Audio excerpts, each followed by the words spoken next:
South of the border, though, the U.S. midterms are tomorrow, and candidates and their presidential backers are making their final push. Dr. Oz is running against somebody named John Fetterman. He's become quite famous. By far the most extreme and unhinged left-wing politician ever to run for office in Pennsylvania and maybe in the country. You deserve somebody who stood side by side with you, somebody who will work every day and fight for you, somebody who's actually from Pennsylvania. You deserve somebody like John Fetterman.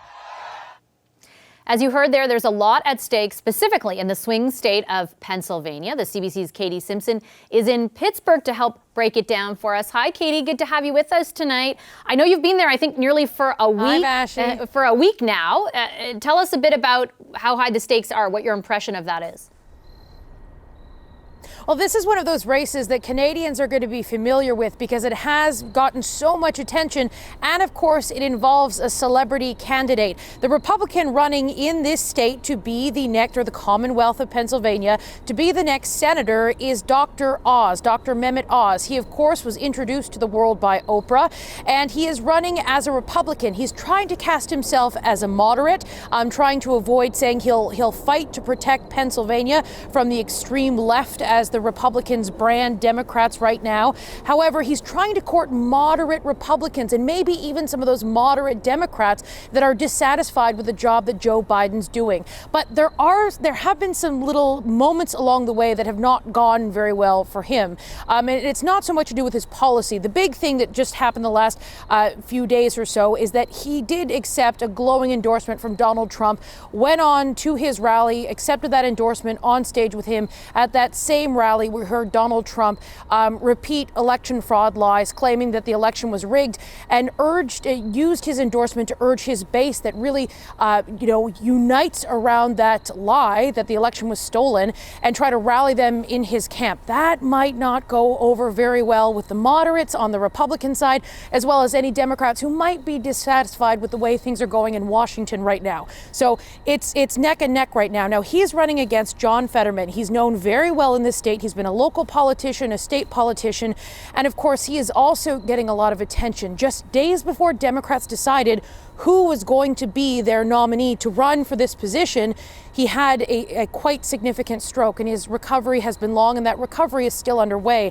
And as a result of that recovery, he has trouble with his speech. He had a debate with Dr. Oz where he had a lot of difficulty with his words in some cases, mushing some of them together, and he talks about it. He says, look, I am still recovering at this point. As the months go on, I'm going to continue to recover. And he's trying to use that to say, listen, I got knocked down, I got up, and I can continue going forward. I'm the person who's going to fight for you. And they're trying to use that as an argument. He's being attacked because he's a Democrat, and people in Pennsylvania are really upset with the Biden administration. Inflation is out of control in this state and across the United States. The middle class is having a really difficult time trying to just, provide the basics for their families. And so that is always harmful to the parties in power. So it is a close race, and it might not be decided right away. It could take a couple of days to count all the votes in this state. So even though it's super close and everyone's hoping for a result tomorrow so that things can be decided and move along, don't think of things so much as necessarily election day. It's more dragging into election week. Okay, that is good to know. I just have a few seconds left, but I wanted to ask you, you've laid out the specific kind of factors and case in Pennsylvania very clearly. What does that say about the bigger trends? Like, what can we take from that? It's representative of the major races across the country. The big issues are Democrats are running on access to abortion rights. That's one thing that's big in Pennsylvania and across the country. They're also running on saying, look, there are a number of Republicans who are running who are election deniers. That could hurt democracy and cause significant problems for how voting takes place in America. That's their main argument. It might not stand up to the cost of living. And Republicans right now, it looks like momentum is on their side. Historically, the party that's in power during the midterms, they don't do very well. So expect the Republicans to do really, really well. It's just how much they're going to gain. Okay, great. Thanks, Katie. Appreciate your reporting there. The CBC's Katie Simpson for us in Pittsburgh. Let's bring in Paul Hunter now for more analysis on what the U.S. midterms could mean, how significant they are. Hi, Paul. Good to have you with us. Katie was just telling us all about what's happening in Pennsylvania. First up, what are you watching for there?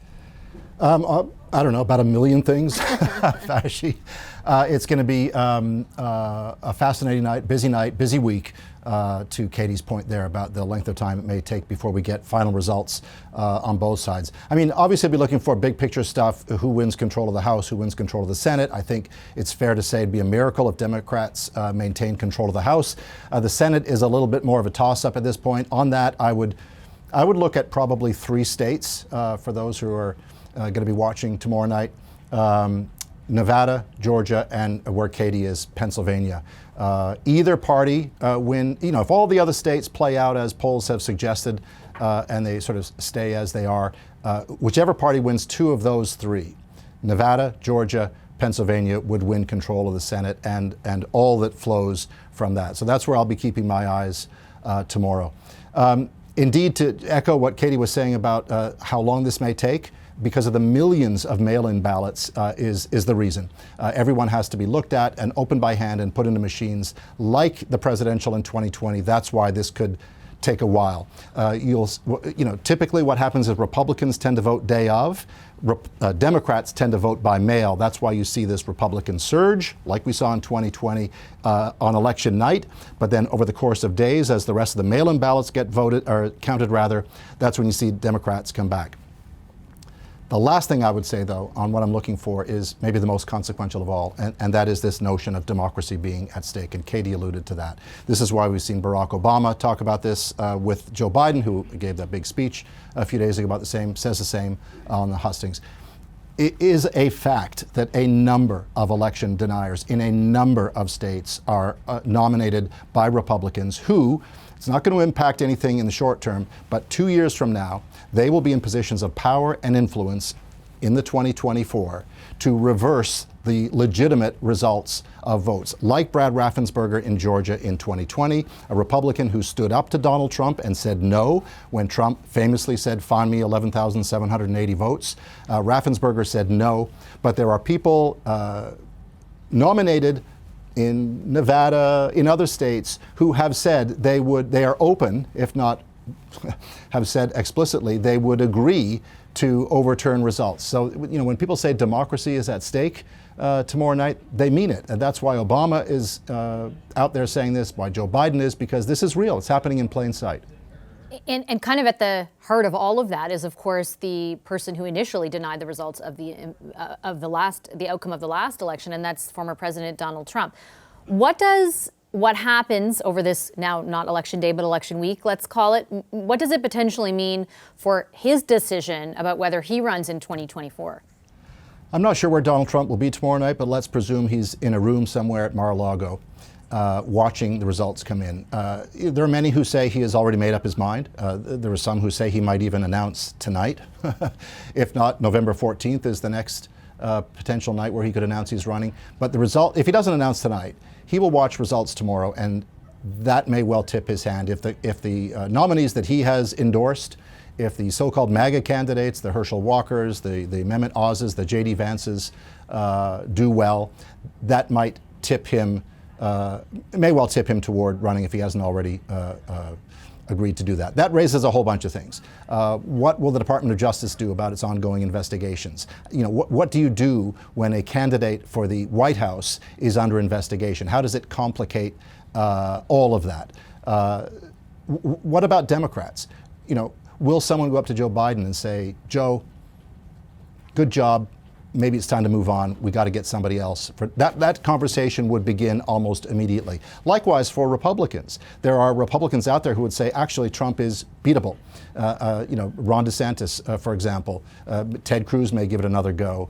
Mike Pence has certainly made a lot of noise about it lately. People who say Trump isn't what he used to be. In fact, Vashi, when I was in Georgia, I guess about a week ago, following Herschel Walker around for a couple of days, I went up to Herschel Walker, Republican, red ball cap wearing people saying, "Hey, what do you think about Trump?" And it was the most surprising thing I heard in my whole trip in Georgia, which was a lot of them said to me, "We love the guy, did a good job, good president, maybe it's time to move on." And I think if Trump takes away from the midterms what he may take away and say, hey, he's ready for another run. He may find that more Republican MAGA voters than he might otherwise expect have had enough of him, but it's his call. One of many things to watch this day and or week. Thanks, Paul. We appreciate your analysis as always. The CBC's Paul Hunter for us.